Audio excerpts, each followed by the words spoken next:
2 ദിവസങ്ങൾക്ക് മുമ്പാണ് 27 വർഷത്തിന്റെ കാത്തിരിപ്പിന് ശേഷം കുഞ്ഞുണ്ടായതിന്റെ സന്തോഷത്തിലായിരിക്കുന്ന മാതാപിതാക്കളെ പരിചയപ്പെട്ടത്. ഓരോ തവണ ആ സന്തോഷം പങ്കുവെക്കുമ്പോഴും കൂട്ടിച്ചേർത്തുകൊണ്ട് നാവിൽ നിന്ന് തനിയെ വന്നിരുന്ന ഒരു വാക്കുകൂടിയുണ്ട്: നന്ദി ദൈവമേ. ഞാൻ ആലോചിച്ച കാര്യം, ജീവിതത്തിൽ ആരോടൊക്കെ ഈ സന്തോഷം പങ്കുവെക്കുന്നുണ്ടോ പറയുന്ന ഓരോ സെന്റൻസിലുമുണ്ട് ദൈവമേ നന്ദി എന്ന വാക്കുകൂടി. സക്കറിയായുടെയും എലിസബത്തിൻ്റെയും സന്തോഷം മനസ്സിലാക്കണമെങ്കിൽ ഇവരെ കണ്ടാലും മതി എന്ന് എനിക്ക് തോന്നുന്നു. അതുകൊണ്ട് തന്നെയാകണം എലിസബത്ത് പറയുന്നത്, മനുഷ്യരുടെ ഇടയിലുള്ള അപമാനം നീക്കിക്കളയാൻ കർത്താവ് എന്നെ കടാക്ഷിച്ചു എന്ന്. ഒന്ന് പിന്തിരിഞ്ഞ് ജീവിതത്തിലേക്ക് നോക്കിയാൽ എത്രയധികം അനുഗ്രഹങ്ങളാണല്ലേ ദൈവം ചൊരിഞ്ഞിരിക്കുന്നത്. എത്ര അപമാനകരമായ നിമിഷങ്ങളിൽ നിന്ന് രക്ഷിച്ചിരിക്കുന്നു. അപകടങ്ങൾ, രോഗങ്ങൾ. എന്നിട്ട് എത്ര തവണ നന്ദി പറഞ്ഞു കാണും.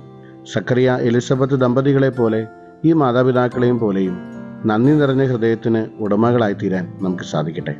എൻ്റെ ഈശോയെ, അങ്ങേ അനുഗ്രഹങ്ങൾക്ക് 1000 നന്ദി. ആമേൻ.